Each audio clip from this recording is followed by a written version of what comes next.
or any of your aides delete any government-related emails from your personal account? And what lengths are you willing to go to prove that you didn't? Some people, including supporters of yours, have suggested having an independent arbiter look at your server, for instance. We did not.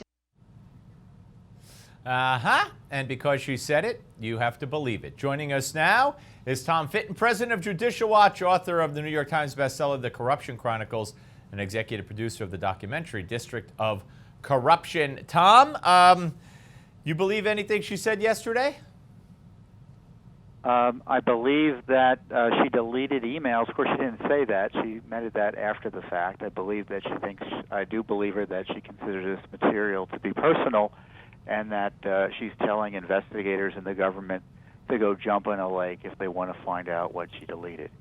This is a person who thinks she's above the law, and until the law is brought to bear in this matter, she is going to stall and stonewall, because it's all about obtaining and retaining power. And Mrs. Clinton, from the moment she came into office, decided she was going to violate the records laws and keep people from knowing what she was up to.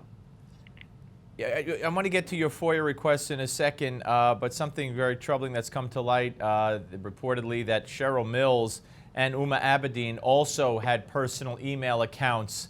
So anytime anything came up regarding to Benghazi or anything controversial or anything Hillary, didn't want anybody to see, all she had to do was go from her personal account to Uma or Cheryl Mills' personal accounts, and that we would never see them. Well, exactly, and we don't know who else is on that email list, that secret list of government employees who had this alias government account. Mrs. Clinton is putting out the falsehood out there, in my view, that this email account she set up was a private account. She set up a government account to conduct government business in secret. It's an alias government account, and the agency, the State Department or the Justice Department or other appropriate law enforcement should move to seize that information and try to recover deleted material and any other material that are government records and should have been managed by the government. She is staking out a position.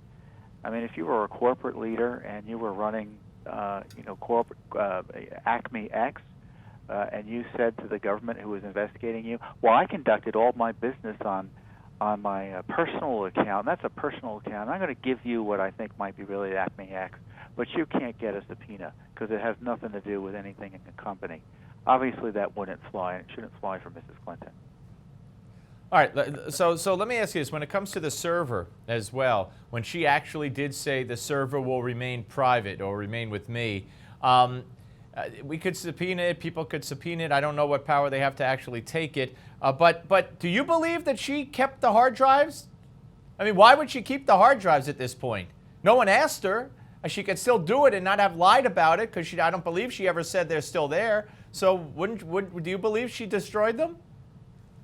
I don't know what she did. I think she deleted records and with the hopes that they would not be recovered. My guess is, like most folks who don't know much about computers, there is something to be found. Remember, this is the same administration. It was Judicial Watch litigation that exposed the missing IRS emails, and it turned out, well, they really weren't missing. So I think Mrs. Clinton wants you to believe they can't be found to demotivate her as a way to kind of take the wind out of the sails of any government action against her. But I tell you, if this was, again, a citizen subject to a federal investigation, there'd be serious consequences for this evasion of the law and destruction of records. All right, so what is Judicial Watch doing with, you filed a whole bunch of FOIA requests. Well, we have requests for these emails specifically and for what went on in setting up this secret account, but we also have many Freedom of Information Act lawsuits that are active and cases that have been dismissed that arguably can be resurrected because of this new information.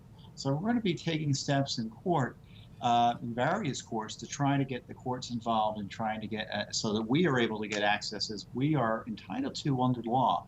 These accounts should have been searched in response to our Freedom of Information Act requests. And when we sue, the government makes representations, both direct and implicit, that emails like Mrs. Clinton's secret accounts are searched. And we never got any hint that was done. And we're still waiting for the government to get back to us. We've asked the lawyers to get back to us on this issue. So it's going to be very interesting to see what they say. But I can tell you, we will be going to court to try to get some relief to make sure that the law is being complied with. Let me ask you real quick. We got 30 seconds. Do you know of any law or rule that would have prohibited Hillary Clinton from having one phone and multiple email addresses and accounts on that one phone, like most people in the world do? No, of course not. And well, then, so when she says she would have had to have two phones for two accounts, that's, in your view, not accurate.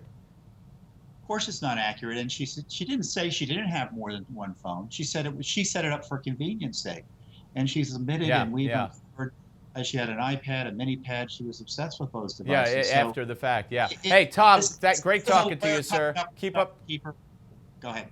Keep up the good work. We're coming back, folks, with the Malzberg panel. Don't go away. First, though, we want to tell you how to make your car be the most clean it's ever been. So stay tuned for Car Smarts, tips for interior cleaning. Here it comes. Cleaning the inside of your vehicle is more critical than you may think. The average vehicle has approximately 283 different types of bacteria, and you can clean your vehicle with these simple steps. 1. Start by thoroughly vacuuming your car's upholstery and carpeting, and cleaning the windows with a quality glass cleaner. 2. Once clean, protect the carpet and upholstery to keep its fabric clean. This is a great time to apply a product that will help repel spills and stains. 3. If you have a leather interior, dirt and sun damage can destroy your leather and depreciate the value of the car. Leather is beautiful, but it's not maintenance-free. To keep your leather looking like new and prevent it from cracking, it's important to clean and condition it every few months. Vinyl and cloth interiors need to be cleaned and protected too. Finally, to really eliminate those nasty odors, don't just cover them up with perfumes or little scented ornaments. Use products that penetrate the fabric in your car and eliminate the odors at their source. One of the most unexpected homes for bacteria is the dashboard and the steering wheel. Believe it or not, they're as dirty as a toilet seat. It's easy to clean the dash, steering wheel, seats, shifter, center console, and door panels. The secret is never to use baby wipes, but always use automotive products and never household cleaning products in order to clean your interior. I'm Lauren Fix, the car coach for Newsmax TV.